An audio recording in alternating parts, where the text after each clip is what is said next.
తిరుమల లడ్డూని కల్తీ చేసిన ఏ ఒక్కరిని వదిలిపెట్టే ప్రసక్తి లేదని చిత్తూరు ఎమ్మెల్యే గురజాల జగన్మోహన్ రావు స్పష్టం చేశారు. దీని వెనక ఎంతమంది పెద్దలు ఉన్నా శిక్షిస్తామన్నారు. కోట్లాది మంది హిందువుల మనోభావాన్ని దెబ్బతీసిన వారిపై కఠిన చర్యలు తీసుకుంటాం అంటున్న ఎమ్మెల్యే గురజాల జగన్మోహన్ రావుతో మా ప్రతినిధి Gopinath face to face. Animal fats కలవడం పైన ఇప్పటికే తీవ్రంగా చర్చ నడుస్తుంది. భక్తులందరూ కూడా వాళ్ళ మనోభావాలు దెబ్బతినే విధంగా కూడా గత పాలకులు చేసినటువంటి తప్పులన్నీ కూడా ఎత్తి చూపిస్తున్నారు. చిత్తూరు ఎమ్మెల్యే గురజాల జగన్మోహన్ నాయుడు గారు ఉన్నారు. సార్ చెప్పండి, ఎట్లా చూస్తారు? అంటే తిరుపతి తిరుమల దేవస్థానంలో ఏవైతే ఈ అక్రమాలన్నీ జరిగి ఈరోజు మన ముఖ్యమంత్రి గారు ఆదేశించి ప్రసాదాలపైన ఇవన్నీ చేశారో వాటన్నిటినీ ఈవో గారు ఇవాళ సమగ్ర నివేదిక తెప్పించుకొని అటు ముఖ్యమంత్రికి కానీ మన హోమ్ మినిస్టర్ కేంద్ర హోమ్ మినిస్టర్ అమిత్ షా గారికి కానీ నివేదిక ఇస్తారు. త్వరలోనే ఏం జరిగింది అనేది పక్క ఆధారాలు ఉన్నాయి కాబట్టి ఇది గాలి మాటలు కాదు, రాజకీయపరమైన మాటలు కాదు.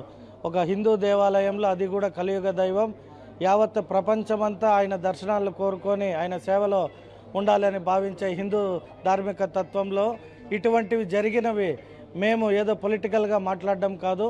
దీనికి పూణేలో ఒక ల్యాబ్ కరెక్ట్ అయిన నివేదిక ఇచ్చింది. వాటి ఆధారాలు అలాగే ఇక్కడ నివేదికలు తీసుకున్న తర్వాత మా ముఖ్యమంత్రి గారు దీనిపైన కరెక్ట్ అయిన నిర్ణయం తీసుకొని ఒక తిరుమల తిరుపతి దేవస్థానమే కాదు ఇంకా అనేక దేవస్థానాలను కూడా ప్రక్షాళన చేసే విధంగా చర్యలు తీసుకుంటారని భావిస్తున్నాం.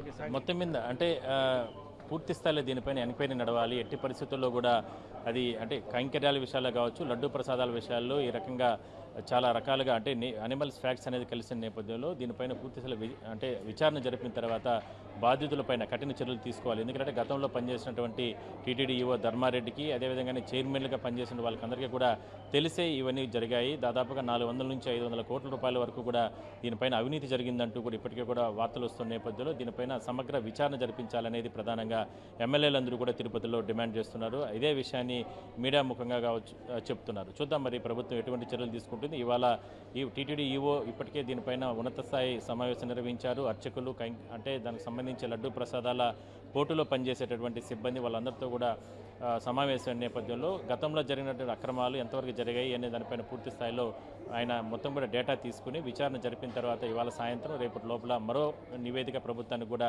ఇచ్చే అవకాశం అయితే ఉంటుంది. ప్రభుత్వం తదుపరి చర్యలకి సిద్ధమవుతున్నట్లు కూడా తెలుస్తోంది. Over to studio.